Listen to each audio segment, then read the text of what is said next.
RJ Classes 2.0। नमस्कार दोस्तों, RJ classes 2.0 में आपका हार्दिक स्वागत है। प्रीवियस लेक्चर में हम आपको ब्लड के बारे में पढ़ा रहे थे। ब्लड के पार्ट्स के बारे में आपको बताना है। आज आपको आरबीसी का डिटेल पढ़ाएंगे। आरबीसी का डिटेल टाइम मिलेगा तो आपको डब्ल्यूबीसी का, वरना नेक्स्ट लेक्चर में डब्ल्यूबीसी और ब्लड प्लेटलेट्स का डिटेल पढ़ाएंगे। तो आज के लेक्चर की बात हम करते हैं। तो पार्ट्स ऑफ ब्लड की अगर जो बात हम कर लें तो ब्लड के मेनली बेटा दो पार्ट थे। एक था प्लाज्मा। प्लाज्मा का जो परसेंटेज था वो कितना था? वो प्लाज्मा का परसेंटेज होता है कितना परसेंट? 55%। और उसके बाद फिर बताते हैं ब्लड कार्पसल्स। ब्लड कार्पसल्स या रुधिर कणिकाएं। तो ब्लड कार्पसल्स में मेनली 3 टाइप की ब्लड कार्पसल्स होती हैं। ब्लड कार्पसल्स मेनली 3 टाइप की होती हैं। एक ब्लड कार्पसल्स का नाम है आरबीसी। आरबीसी को हम कहते थे रेड ब्लड सेल्स। क्या बोलते थे? Red blood cells. Red blood cells, या इसे हम बोलते थे लाल रुधिर कणिकाएं। लाल रुधिर कणिकाएं।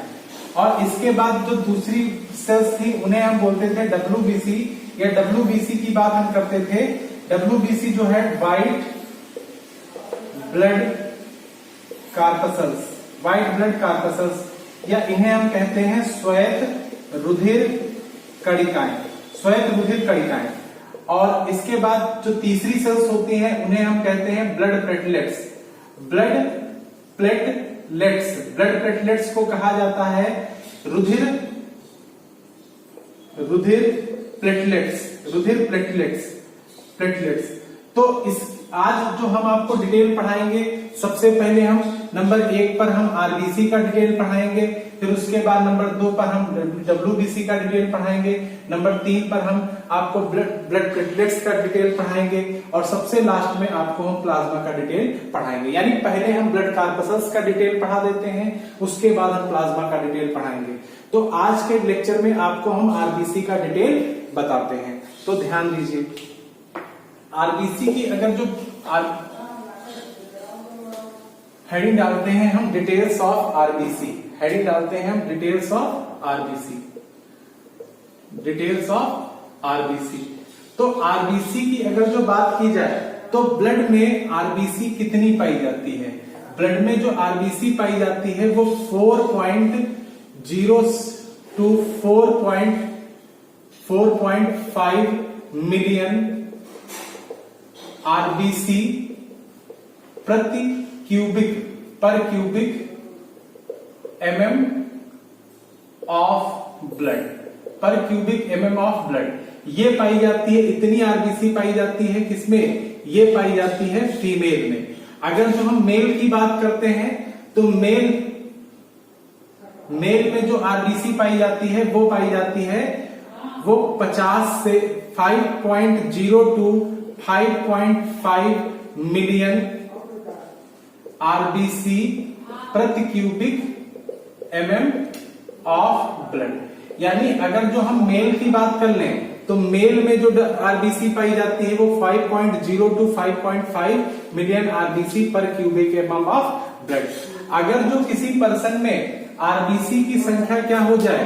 घट जाए, या आरबीसी की संख्या क्या हो जाए? बढ़ जाए। अगर जो किसी पर्सन में आरबीसी की संख्या अगर जो बढ़ जाएगी, या आरबीसी की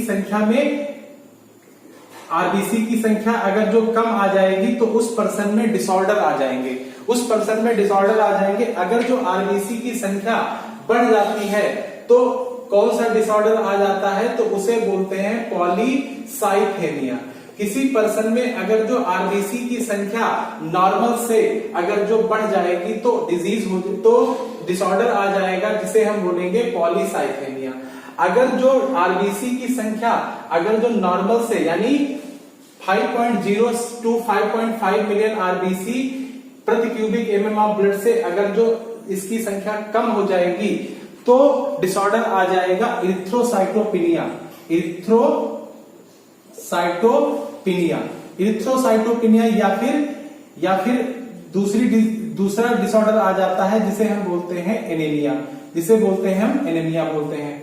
तो एक चीज बताते हैं, ये तो बात करते हैं आरबीसी की संख्या घटने और बढ़ने से। तो कभी कभी ऐसे भी पूछ लिया जाता है, अगर जो हम फीमेल की बात कर लें तो फीमेल में लगभग 45 लाख आरबीसी प्रति पर क्यूबिक एमएम ऑफ ब्लड पाई जाती है, पर क्यूबिक एमएम ऑफ ब्लड पाई जाती है, एमएम ऑफ ब्लड पाई जाती है।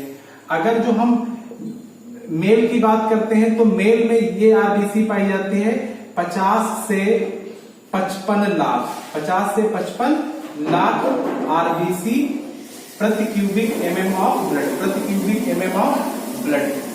अगर जो लाख में पूछा जाए, लाख में पूछा जाए तो फीमेल में 45 लाख, 40 से 45 लाख प्रति क्यूबिक एमएम ऑफ ब्लड। अगर जो मेल में पूछा जाए तो मेल में पूछा जाए तो 50 से 55 लाख प्रति क्यूबिक एमएम ऑफ ब्लड। अगर जो मिलियन में पूछा जाए तो मिलियन में फीमेल में कितनी होती है, 4.0 से 4.5 मिलियन आरबीसी प्रति क्यूबिक एमएम ऑफ ब्लड। यानी मिलियन में डाटा पूछा जाएगा तो आप इतना बताओगे, लाख में पूछा जाएगा तो डाटा आप इतना बताओगे। फिर इसके बाद बताते हैं आरबीसी के डिटेल की। आरबीसी का जो फॉर्मेशन, आरबीसी की बताते हैं। आरबीसी का जो फॉर्मेशन होता है, यानी फॉर्मेशन ऑफ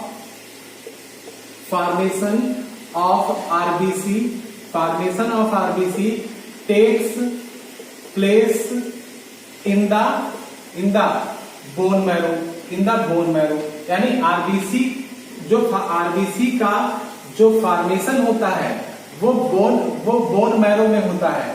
वो बोन मैरो में ना कह के हम कहें रेड बोन मैरो में, तो वो कहां पे होता है, रेड बोन मैरो में। तो रेड बोन मैरो में जो आरबीसी का फॉर्मेशन कहां पे होता है, वो रेड बोन मैरो में होता है। और आरबीसी बनने की जो प्रोसेस होती है, उसे हम कहते हैं इरिथ्रोपोइसिस।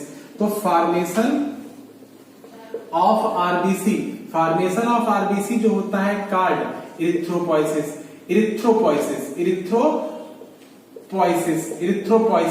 क्योंकि आपको पता है, कल के लेक्चर में हमने बताया था कि आरबीसी का नया नाम क्या होता है, आरबीसी का जो नया नाम होता है, आरबीसी का जो दूसरा नाम होता है, उसे हम कहते हैं इरिथ्रोसाइट कहते हैं। अगर जो कभी कंपटीशन में पूछ लिया जाए, कंपटीशन में ये पूछ लिया जाए कि आरबीसी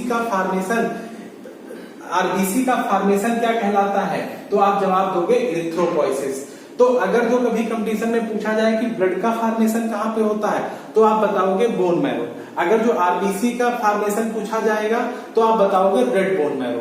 और आरबीसी के फॉर्मेशन की प्रोसेस को हम कहते हैं इरिथ्रोपोइसिस कहते हैं। क्या कहते हैं, इरिथ्रोपोइसिस कहते हैं। फिर इसके बाद हम बताते हैं आरबीसी का काम क्या होता है।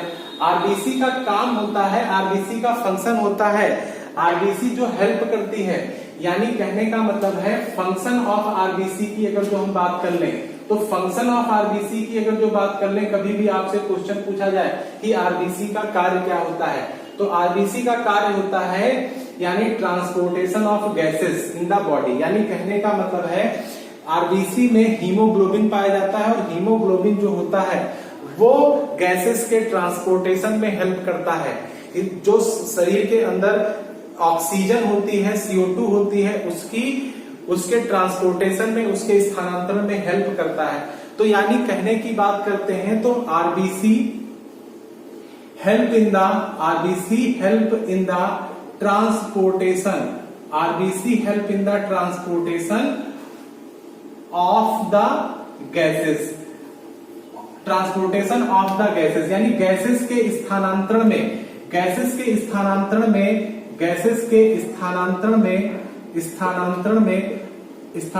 में आरबीसी जो होती है, आरबीसी सहायता करती है। अब हम आरबीसी का थोड़ा कंपोजिशन की बात कर लेते हैं, इतना आप स्क्रीनशॉट ले लीजिए। फिर इसके बाद अब बताते हैं आरबीसी के कंपोजिशन की। आरबीसी में ऐसी क्या चीज होती है जो गैसेस का ट्रांसपोर्टेशन करती है। तो सबसे पहले हम बात करते हैं आरबीसी के कंपोजिशन की। तो कंपोजिशन ऑफ आरबीसी के संगठन की बात करते हैं।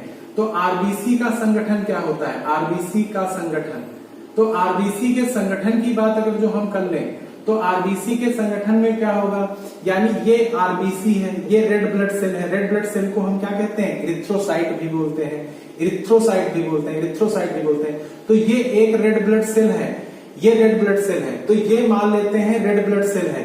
तो रेड ब्लड सेल जो है उसके चारों तरफ, यानी ये एक सेल है, एक कोशिका है, एनिमल सेल ही है, तो इसके चारों तरफ एक मेम्ब्रेन पाई जाती है। यानी आरबीसी के चारों तरफ एक मेम्ब्रेन पाई जाती है जिसे हम कहते हैं डोनेंस मेम्ब्रेन, जिसे हम कहते हैं डोनेंस मेम्ब्रेन, जिसे हम कहते हैं डोनेंस मेम्ब्रेन कहते हैं। यानी आरबीसी के चारों तरफ जो मेम्ब्रेन पाई जाती है उसे हम डोनेंस मेम्ब्रेन कहते हैं, उसे हम डोनेंस मेम्ब्रेन कहते हैं, डोनेंस मेम्ब्रेन कहते हैं। ठीक है। आरबीसी के कंपोजिशन की अगर जो बात हम कर लेते हैं तो आरबीसी में ऐसी कौन कौन सी चीजें होती हैं जो हेल्प करती हैं, यानी आरबीसी को बनाती हैं। तो आरबीसी में जैसा कि कल के लेक्चर में हमने बताया भी था, आरबीसी में 60% जो होता है वो होता है वाटर। आरबीसी में 60% क्या होता है, वाटर होता है। 32% जो होता है वो होता है हीमोग्लोबिन। हीमोग्लोबिन को हम रिप्रेजेंट किससे करते हैं, तो ये रिप्रेजेंट करते हैं हम एचबी से। हीमोग्लोबिन दो पार्ट से मिलकर बना होता है, एक होता है हिम पार्ट और एक होता है ग्लोबिन पार्ट, एक होता है ग्लोबिन पार्ट। तो हिम पार्ट क्या होता है, हिम पार्ट जो होता है यही ब्लड को कलर प्रोवाइड करता है। हिम पार्ट जो होता है ये क्या होता है, रेस्पिरेटरी पिगमेंट होता है। हिम पार्ट जो होता है ये रेस्पिरेटरी पिगमेंट होता है, हिम पार्ट जो होता है वो रेस्पिरेटरी पिगमेंट होता है। यानी ये श्वसन वर्णक होता है, ये श्वसन वर्णक होता है, ये श्वसन वर्णक होता है। अगर जो कभी पूछा जाए कि हीमोग्लोबिन में जो ग्लोबिन होता है, हीमोग्लोबिन में जो ग्लोबिन होता है, ग्लोबिन पार्ट, ये क्या होता है, ये प्रोटीन पार्ट होता है, ये ब्लड का क्या होता है, तो ये हीमोग्लोबिन जो होता है ये प्रोटीन पार्ट होता है। तो ग्लोबिन जो होती है ये हीमोग्लोबिन में प्रोटीन पार्ट है और हिम जो है वो रेस्पिरेटरी पिगमेंट होता है, श्वसन वर्णक होता है। अब इसके बाद हम बात करते हैं, हीमोग्लोबिन में 60% जल पाया जाता है, 32% हीमोग्लोबिन पाया जाता है, 8% बच जाएगा पदार्थ। तो 8% में क्या पाया जाता है, 8% में अन्य पदार्थ पाए जाते हैं। अन्य पदार्थ की अगर जो बात कर लेते हैं, अन्य पदार्थ दैट मीन्स अदर सब्सटेंस पाए जाते हैं। अदर सब्सटेंस की अगर जो बेटा बात हम कर लेते हैं तो अदर सब्सटेंस में क्या होता है, फैट होता है, प्रोटीन होता है और क्या होता है, आरबीसी चूंकि फ्लेक्सिबल होती है तो इसमें फैट, प्रोटीन और कोलेस्ट्रॉल भी पाया जाता है, कोलेस्ट्रॉल भी पाया जाता है, कोलेस्ट्रॉल भी पाया जाता है। इतनी आरबीसी के बारे में बताते हैं। तो आरबीसी की जैसा कि हम पहले बता चुके हैं, आरबीसी हेल्प करती है किसमें, ट्रांसपोर्टेशन ऑफ गैसेस में। कैसे ट्रांसपोर्टेशन ऑफ गैसेस में हेल्प करती है, इसकी बात हम करते हैं, इसको रफ कर रहे हैं। ठीक है। तो अब इसके बाद बताते हैं आरबीसी कैसे हेल्प करती है ट्रांसपोर्टेशन में। तो एक चीज ध्यान देते हैं हम, यानी RBC help in the transportation of gases, transportation of gases. तो कैसे हेल्प करती है, आपको पता है आरबीसी में क्या है, आरबीसी में हीमोग्लोबिन होता है। जैसा कि हमने बताया है आरबीसी में क्या है, हीमोग्लोबिन है। तो हीमोग्लोबिन क्या करता है, यही ऑक्सीजन को लेके जाता है कहां पर, लंग्स तक। तो ये ऑक्सीजन को हीमोग्लोबिन ही वो पदार्थ है, हीमोग्लोबिन ही वो है जो ऑक्सीजन को लेके जाएगा लंग्स तक। और लंग्स के अंदर जो CO2 है उसको लेके जाएगा कौन, लंग्स के अंदर जो CO2 है उसको निकाल देगा बॉडी से कौन, हीमोग्लोबिन। तो यानी कहने का मतलब है कि जैसे ये लंग्स है, ये क्या है, ये लंग्स है, फेफड़ा है, ठीक। तो फेफड़े की अगर जो बात हम कर लेते हैं तो फेफड़े की बात कर लेते हैं तो ये फेफड़ा है और इसके बाद ये ब्लड वेसल है, ये ब्लड वेसल है। तो कहने का बात करते हैं कि यहां से हमने क्या किया, यहां से हमने एटमॉस्फेयर से क्या लिया, ऑक्सीजन लिया, एटमॉस्फेयर से हमने ऑक्सीजन लिया। ये ऑक्सीजन ट्रैकिया के थ्रू, ठीक है, ब्रोंकाई के थ्रू कहां पहुंची, लंग्स के अंदर पहुंची। ठीक, लंग्स के अंदर पहुंची। लंग्स को हम क्या बोलते हैं? लंग्स को हम बोलते हैं फेफड़ा बोलते हैं, फेफड़ा बोलते हैं। ये ऑक्सीजन कहां पे पहुंची? फेफड़े के अंदर पहुंची। फेफड़े के अंदर क्या पाए जाते हैं? एल्वियोलाई पाए जाते हैं, जिन्हें हम बोलते हैं वायुकोष बोलते हैं, वायुकोष बोलते हैं। तो इसके अंदर पाए जाते हैं क्या? वायुकोष, या फिर इन्हें हम बोलते हैं एल्वियोलाई बोलते हैं, एल्वियोलाई बोलते हैं। तो जो ऑक्सीजन हम बाहर से लेंगे, एटमॉस्फेयर से लेंगे, वातावरण से लेंगे, वो ऑक्सीजन पहुंचेगी कहां पर? वो ऑक्सीजन पहुंचेगी आपके लंग्स के अंदर। लंग्स के अंदर सिंपल डिफ्यूजन प्रोसेस के द्वारा, सिंपल डिफ्यूजन प्रोसेस के द्वारा, सिंपल डिफ्यूजन प्रोसेस के द्वारा, सिंपल डिफ्यूजन को हम बोलते हैं सरल विसरण विधि के द्वारा। सरल विसरण विधि के द्वारा, सरल विसरण विधि के द्वारा ये आपके बॉडी में, बॉडी टिश्यू के थ्रू ब्लड में क्या हो जाएगी? डिफ्यूज हो जाएगी। ये ऑक्सीजन डिफ्यूज हो जाएगी, बॉडी ब्लड के थ्रू कहां पहुंच जाएगी? ये पहुंच जाएगी कहां पर? ये पहुंच जाएगी टिश्यू तक, और टिश्यू से कहां पहुंच जाएगी? ऑर्गन तक। ऑर्गन में जो CO2, जो ऑर्गन में क्या होगी? CO2 होगी। जो ऑर्गन में CO2 होगी, ठीक है, उस CO2 को फिर हीमोग्लोबिन जो है, हीमोग्लोबिन में क्या हो जाएगी? वो जुड़ जाएगी। और इस हीमोग्लोबिन के सहायता से, हीमोग्लोबिन और प्लस CO2 जो है, इसकी सहायता से फिर इसको लंग्स में छोड़ दिया जाएगा। और लंग्स फिर इस CO2 को क्या कर देगा? इस CO2 को जब यहां से लंग्स होगा तो इसको क्या कर देगा? बाहर निकाल देगा। तो यानी हीमोग्लोबिन जो है, हीमोग्लोबिन ऑक्सीजन को लेके जाता है, हीमोग्लोबिन ऑक्सीजन को लेके जाता है अंगों तक लेके जाता है, और अंगों से जो CO2 होती है उसको लंग्स तक लाके उसको बाहर क्या कर देता है? छोड़ देता है। तो इसकी बात हम करते हैं। ये हीमोग्लोबिन जो होता है, ये ऑक्सीजन को लेके जाता है, ये यानी हीमोग्लोबिन जो है, हीमोग्लोबिन जो है वो ऑक्सीजन को लेके जाता है अंगों तक। किसके रूप में? ऑक्सी हीमोग्लोबिन के रूप में। किसके रूप में? ऑक्सी हीमोग्लोबिन के रूप में, ऑक्सी हीमोग्लोबिन के रूप में, ऑक्सी हीमोग्लोबिन के रूप में। यानी अंगों तक जो हीमोग्लोबिन है वो ऑक्सीजन को लेके जाएगा किसके रूप में? ऑक्सी हीमोग्लोबिन के रूप में। और जो अंगों से CO2 आएगी लंग्स तक, वो हीमोग्लोबिन लेके आएगा किसके रूप में? कार्ब एमिनो हीमोग्लोबिन के रूप में। यानी कार्ब एमिनो हीमोग्लोबिन क्या होता है? Haemoglobin plus CO2। तो वो लेके आएगा किसमें? कार्ब एमिनो हीमोग्लोबिन के रूप में, कार्ब एमिनो हीमोग्लोबिन के रूप में। तो यानी कहने का मीनिंग क्या है कि जो हीमोग्लोबिन होता है वही हेल्प करता है किसमें? ट्रांसपोर्टेशन ऑफ गैसेस में। हीमोग्लोबिन ही हेल्प करता है किसमें? गैसेस के स्थानांतरण में। यानी हीमोग्लोबिन से जब ऑक्सीजन मिलेगा तो उसे हम ऑक्सी हीमोग्लोबिन कहेंगे, और ये ऑक्सी हीमोग्लोबिन लंग्स से सिंपल डिफ्यूजन के द्वारा ब्लड में डिफ्यूज हो जाएगा, और डिफ्यूज होने के बाद लंग्स तक ऑक्सीजन, ये ऑर्गन तक ऑक्सीजन पहुंचाई जाएगी, और ऑर्गन में जो CO2 है वो क्या होगी? वो हीमोग्लोबिन मॉलिक्यूल के साथ जुड़ जाएगी, और वो हीमोग्लोबिन मॉलिक्यूल जो है वो इस ऑक्सीजन को, उस CO2 को लंग्स से क्या कर देगा?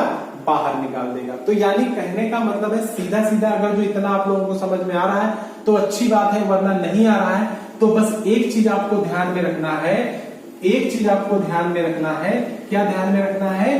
कि हीमोग्लोबिन ही जो है वो ऑक्सीजन के ट्रांसपोर्टेशन में हेल्प करता है। यानी हीमोग्लोबिन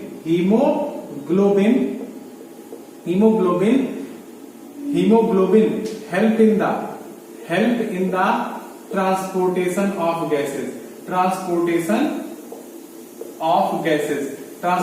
ऑफ गैसेस। अच्छा, हीमोग्लोबिन हेल्प करता है, और हीमोग्लोबिन कहाँ प्रेजेंट होता है? हीमोग्लोबिन प्रेजेंट होता है कहाँ पर? आरबीसी में प्रेजेंट होता है। हीमोग्लोबिन कहाँ प्रेजेंट होता है? आरबीसी में प्रेजेंट होता है। फिर इसके बाद हम बात करते हैं हीमोग्लोबिन के, यानी आरबीसी के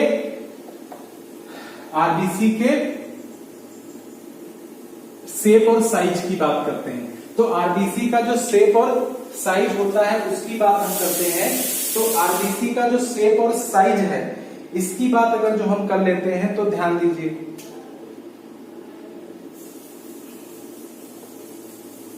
shape and size of RBC. तो आरबीसी का जो शेप होता है, ये पूछा जाता है कंपटीशन में, ये पूछा जाएगा कि आरबीसी का शेप कैसा होता है। तो आरबीसी का जो शेप होता है, ह्यूमन की बात करेंगे तो ह्यूमन में आरबीसी का जो शेप होता है वो बाइकॉन्केव राउंडेड आरबीसी होती है, उभयावतल होती है, उभयावतल। तो यानी कहने का मतलब है shape of RBC in the human, shape of RBC in the human is biconcave rounded RBC, biconcave rounded RBC मतलब ये कैसी होती है? उभयावतल जो होता है ये क्या होता है? ये आरबीसी का शेप होता है। जो हिंदी मीडियम के बच्चे हैं बस इस पॉइंट को याद कर लें कि आरबीसी का अगर जो एग्जाम में शेप पूछा जाए, इसकी आकृति पूछी जाए तो इसकी आकृति होती है कैसी? उभयावतल होती है। आरबीसी के अगर जो हम लंबाई और चौड़ाई की बात कर लेते हैं तो आरबीसी का शेप जो उभयावतल है वो कैसा होगा? आरबीसी का जो शेप होगा वो उभयावतल जो होता है वो ऐसे बनाया जाएगा। ठीक, तो आरबीसी की जो चौड़ाई होती है, ठीक है, तो आरबीसी के अगर जो हम शेप और साइज की बात करें तो आरबीसी का जो शेप होता है वो बाइकॉन्केव राउंडेड आरबीसी होती है। बाइकॉन्केव राउंडेड का मतलब उभयावतल होती है। और उभयावतल अगर जो पूछा जाए क्यों होती है? क्योंकि ये क्या होती है? ये ग्रेटर सरफेस एरिया को घेरती है, ग्रेटर सरफेस एरिया को घेरती है, अधिक से अधिक सरफेस एरिया को घेरती है, यानी अधिक से अधिक जो क्षेत्रफल एरिया को ये घेरती है। कौन? उभयावतल। आरबीसी के अगर जो हम मतलब लंबाई की बात करें तो आरबीसी लंबाई और चौड़ाई की बात करें तो आरबीसी की जो विड्थ होती है, आरबीसी की जो विड्थ होती है, चौड़ाई होती है, वो कितनी होती है? 2 माइक्रोन के समथिंग होती है। कितनी होती है? 2 माइक्रोन के समथिंग।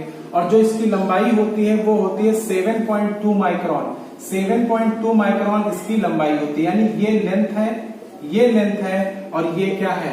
विड्थ है। ये लेंथ है और ये विड्थ है। फिर बात करते हैं जो आपके कंपटीशन में जो एनटीपीसी का एग्जाम होगा उसमें आपसे 2 क्वेश्चन पूछे जा सकते हैं। एक आरबीसी के शेप का क्वेश्चन पूछा जा सकता है, आरबीसी का शेप कैसा होता है, ये एनटीपीसी का क्वेश्चन है कि आरबीसी का शेप कैसा होता है, ह्यूमन आरबीसी का शेप कैसा होता है, वो उभयावतल होता है। और एक क्वेश्चन जो और पूछा जा सकता है वो क्वेश्चन हम बताने जा रहे हैं कि ह्यूमन की आरबीसी में केंद्रक नहीं पाया जाता। ह्यूमन की जो एडल्ट की आरबीसी होती है यानी मैच्योर आरबीसी होती है, जो मैच्योर आरबीसी ऑफ मैमल्स होती है उसमें केंद्रक नहीं पाया जाता। लेकिन जब वो इमैच्योर होती है, जब वो डेवलप नहीं होती है, ठीक है, जब वो इमैच्योर होती है तो उसमें केंद्रक पाया जाता है। यानी in the human RBC, in the human RBC, in the mature, in the mature